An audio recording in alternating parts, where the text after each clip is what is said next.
વલસાડમાં વાતાવરણમાં અચાનક પલટો. વલસાડમાં ભર ઉનાળામાં અચાનક વાતાવરણ પલટાયું છે. જિલ્લાના વિવિધ વિસ્તારોમાં ઝરમરથી લઈને ધોધમાર વરસાદ પડ્યો છે. ખાસ કરીને ધર્મપુર અને કપરાડા તાલુકાના અંતરિયાળ વિસ્તારોમાં ભારે વરસાદથી વાતાવરણમાં ઠંડક પ્રસરી છે. લોકોને કાળઝાળ ગરમીમાંથી રાહત મળી છે, પરંતુ ખેડૂતોમાં ચિંતા વધી છે. હાલમાં કેરીના પાક તૈયાર થવાના તબક્કામાં છે. વરસાદથી ફળની ગુણવત્તા અને ઉત્પાદન પર અસર પડવાની આશંકા છે.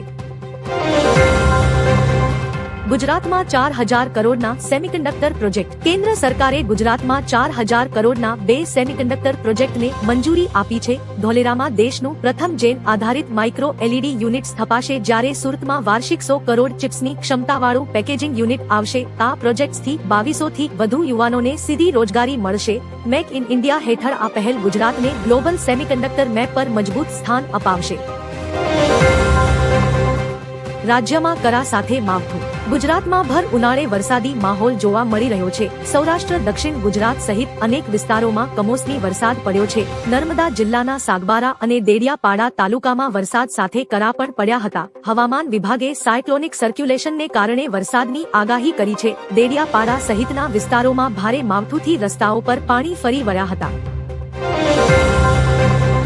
પટનામાં પીએમ મોદીનો ભવ્ય રોડ શો. પટનામાં પીએમ મોદી ભવ્ય રોડ શો યોજાયો હતો. રોડ શોમાં ભારે સંખ્યામાં લોકો પહોંચ્યા હતા. લોકો પીએમ મોદી પર ફૂલોનો વરસાદ કર્યો હતો. જણાવીએ કે બિહારમાં સમ્રાટ ચૌધરીની આગેવાની હેઠળની સરકારનું કેબિનેટ વિસ્તરણ થવા જઈ રહ્યું છે. પટનાના ગાંધી મેદાનમાં શપથ ગ્રહણ યોજાયું અને સુરક્ષાના ભાગરૂપે લોખંડી બંદોબસ્ત ગોઠવવામાં આવ્યો હતો. પટના કાર્યક્રમમાં બીજેપી મોટા નેતાઓ હાજર રહ્યા હતા. સાપુતારામાં ધોધમાર વરસાદ વરસ્યો. હવામાન વિભાગની આગાહી વચ્ચે ડાંગ જિલ્લાના ગિરિમથક સાપુતારામાં અચાનક વરસાદ પડ્યો છે.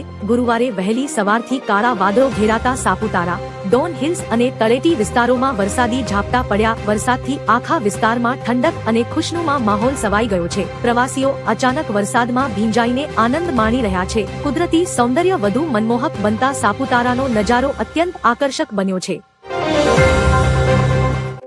આ જિલ્લાઓમાં મેઘરાજાની બેટિંગ. હવામાન વિભાગ દ્વારા ભર ઉનાળે વરસાદની આગાહી કરી છે. રાજ્યના 6 જિલ્લાઓ વરસાદની સંભાવના વ્યક્ત કરવામાં આવી છે. હવામાન વિભાગે 7 મેના રોજ રાજકોટ, મોરબી, બોટાદ, અમરેલી, ભાવનગર અને કચ્છ જિલ્લામાં હળવા અને છૂટાછવાયા વરસાદી ઝાપટાની આગાહી કરી છે. કમોસમી વરસાદને લઈને ઉનાળુ પાકને ભારે નુકસાન થવાની ભીતિ સેવાઈ રહી છે. બંગાળમાં સુવેન્દુ અધિકારીના પીએની હત્યા. પશ્ચિમ બંગાળના ઉત્તર 24 પરગણામાં ભાજપ નેતા સુવેન્દુ અધિકારીના પીએ ચંદ્રનાથ રથની ગોળી મારીને હત્યા કરવામાં આવી છે. બુધવારે રાત્રે સ્કોર્પિયોમાં ઘરે જઈ રહેલા રથ પર ઓસ્ટ્રેલિયન ગ્લોક પિસ્તોલથી 10 રાઉન્ડ ફાયરિંગ થયું હતું. રથના હૃદય અને પેટમાં ગોળીઓ વાગતા તેમનું મોત નીપજ્યું હતું, જ્યારે ડ્રાઈવર સહિત 2 લોકો ઘાયલ થયા છે. ભાજપે આ હત્યા પાછળ ટીએમસીનો હાથ હોવાનો ગંભીર આરોપ લગાવ્યો છે. ઓપરેશન સિંદૂર બદલાનું એક ગૌરવશાળી વર્ષ. ભારતીય સેનાના ઓપરેશન સિંદૂરને આજે 1 વર્ષ પૂર્ણ થયું છે. આ ઓપરેશનમાં અત્યાધુનિક ટેકનોલોજી અને અતૂટ સાહસનો સમન્વય જોવા મળ્યો હતો. સેનાએ દુશ્મનોના ઘરમાં ઘૂસીને આતંકી માળખાને નેસ્તનાબૂદ કરી દરેક ભારતીયનું મસ્તક ગર્વથી ઊંચું કર્યું છે. માત્ર પાકિસ્તાને જ નહીં પણ આખી દુનિયાએ ભારતનું આ પરાક્રમ જોયું. આજે આખું ભારત આપણા વીર જવાનોની બહાદુરીને સલામ કરી રહ્યું છે. ગુજરાતમાં 1 જૂનથી વસ્તી ગણતરીનો પ્રારંભ. ગુજરાતમાં વસ્તી ગણતરીની પ્રક્રિયા 1 જૂન 2026 થી શરૂ થશે. રાજ્ય સરકારના ગેઝેટ મુજબ 30 જૂન સુધી હાઉસ લિસ્ટિંગ ઓપરેશન ચાલશે, જેમાં પરિવાર દીઠ 33 સવાલો પૂછવામાં આવશે. નાગરિકો માટે 17 મે થી 31 મે દરમિયાન સેલ્ફ એન્યુમેરેશન સુવિધા ઉપલબ્ધ રહેશે, જેમાં તેઓ પોતાની માહિતી જાતે ઓનલાઈન નોંધાવી શકશે. આ પ્રક્રિયામાં મકાન અને રહેણાંકની વિગતો સાથે ઘરેલું માહિતી એકત્રિત કરવામાં આવશે. પીએમના સ્વાગત માટે જામનગર શહેર સજ્જ. પીએમ નરેન્દ્ર મોદી એકવાર ફરી ગુજરાતના પ્રવાસે આવી રહ્યા છે. પીએમ મોદીના સ્વાગત માટે જામનગર સંપૂર્ણપણે તૈયાર છે. વહીવટી તંત્ર દ્વારા પીએમના આગમન પૂર્વેની તમામ તૈયારીઓને આખરી ઓપ આપીને પૂર્ણ કરી દેવામાં આવી છે. આ મુલાકાત દરમિયાન પીએમ મોદી જામનગરમાં રાત્રિરોકાણ કરશે, જેને લઈને વિશેષ આયોજન કરવામાં આવ્યું છે. પીએમ મોદીના આ પ્રવાસ દરમિયાન ધાર્મિક, સામાજિક અને વિકાસલક્ષી કાર્યક્રમોને ખાસ મહત્વ આપવામાં આવ્યું છે. ઓપરેશન સિંદૂર પર સેનાની પ્રેસ કોન્ફરન્સ। ઓપરેશન સિંદૂરની વરસી પર ત્રણેય સેનાઓએ સંયુક્ત પ્રેસ કોન્ફરન્સ યોજી ડીજીએમઓ એ વિગતો આપી હતી। તેમણે જણાવ્યું કે સરકારે સેનાને નિર્ણયો લેવાની સંપૂર્ણ છૂટ આપી હતી, જેનાથી પાકિસ્તાનમાં આતંકી ઠેકાણાઓ પર સફળ કાર્યવાહી શક્ય બની। આ ઓપરેશન ત્રણેય સેનાઓના શ્રેષ્ઠ તાલમેલ અને આધુનિક ટેકનોલોજીના ઉપયોગનું ઉત્તમ ઉદાહરણ છે। સેનાએ અપ્રતિમ શૌર્ય બતાવી આતંકી માળખાને તોડી પાડ્યું। એલપીજી કટોકટી વચ્ચે ચિંતાજનક સમાચાર। હોર્મુઝ સ્ટ્રેટમાંથી આવતા સમાચાર ભારતમાં એલપીજી સિલિન્ડરો અંગે ચિંતાઓ વધારવાની ધમકી આપે છે। ખાસ કરીને હોર્મુઝ સ્ટ્રેટમાં યુએસ પહેલ પ્રોજેક્ટ ફ્રીડમ હાલમાં સ્થગિત કરવામાં આવી છે। પરિણામે સ્ટ્રેટમાં ફસાયેલા ભારતીય જહાજોના પ્રસ્થાન માટેની યોજના ફરી એકવાર અવરોધનો સામનો કરી રહી છે। યુનાઇટેડ સ્ટેટ્સે જણાવ્યું છે કે આ સસ્પેન્શનનો હેતુ ઈરાન સાથેના કરારને અંતિમ સ્વરૂપ આપવા માટે છે।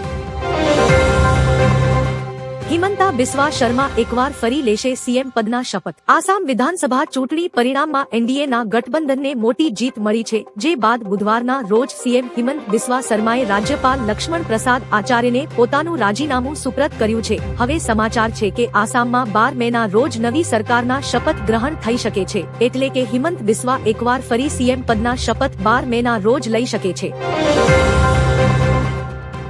ભારત માટે સૌથી મોટા સારા સમાચાર।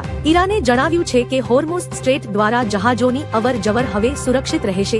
આઈઆરજીસી નૌકાદળે જહાજ માલિકો અને કેપ્ટનોનો આભાર વ્યક્ત કર્યો છે। તેમણે નોંધ્યું છે કે ઈરાનના નવા નિયમોનું પાલન કરવાથી પરિસ્થિતિ સામાન્ય થઈ ગઈ છે। ટ્વિટરના રોજ આઈઆરજીસીએ જાહેરાત કરી હતી કે હવે ધમકીઓ દૂર કરવામાં આવી છે અને નવા નિયમો અમલમાં આવ્યા છે, જેનાથી હોર્મુઝ સ્ટ્રેટ દ્વારા જહાજોનો સુરક્ષિત માર્ગ સુનિશ્ચિત થાય છે।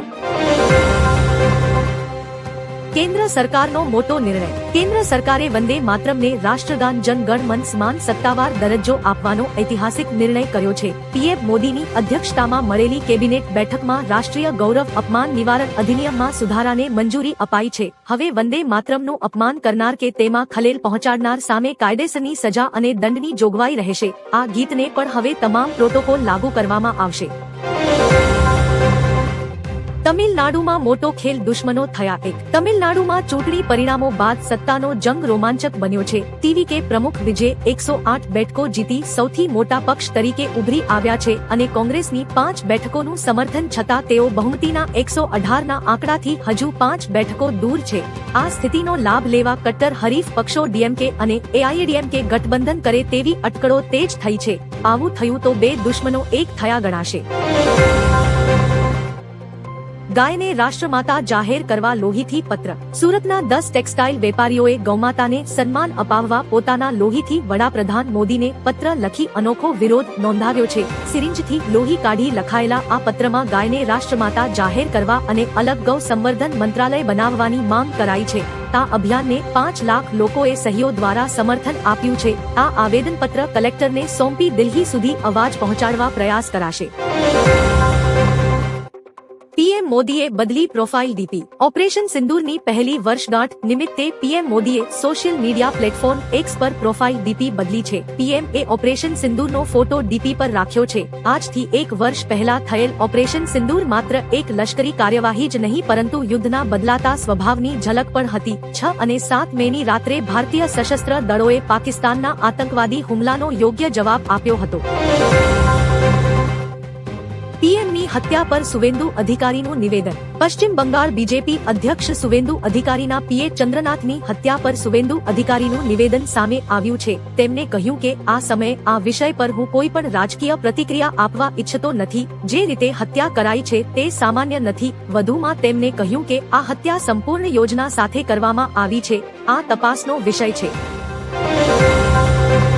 ઓપરેશન સિંદૂર પર ફિલ્મ બનાવશે વિવેક અગ્નિહોત્રી। ફિલ્મ નિર્માતા વિવેક અગ્નિહોત્રીએ ઓપરેશન સિંદૂર પર આધારિત એક મેગા પ્રોજેક્ટની જાહેરાત કરી છે। આ ફિલ્મ માટે તેમણે ટી સિરીઝના ભૂષણ કુમાર સાથે હાથ મિલાવ્યા છે। મેકર્સના જણાવ્યા અનુસાર ફિલ્મનું પ્રી પ્રોડક્શન હવે અંતિમ તબક્કામાં છે અને તેને મોટા પાયે શૂટ કરવાની તૈયારીઓ ચાલી રહી છે। ઓપરેશનની પહેલી વર્ષી પર આ અપડેટ આપીને મેકર્સે ભારતીય સેનાના વીરો પ્રત્યે સન્માન વ્યક્ત કર્યું છે।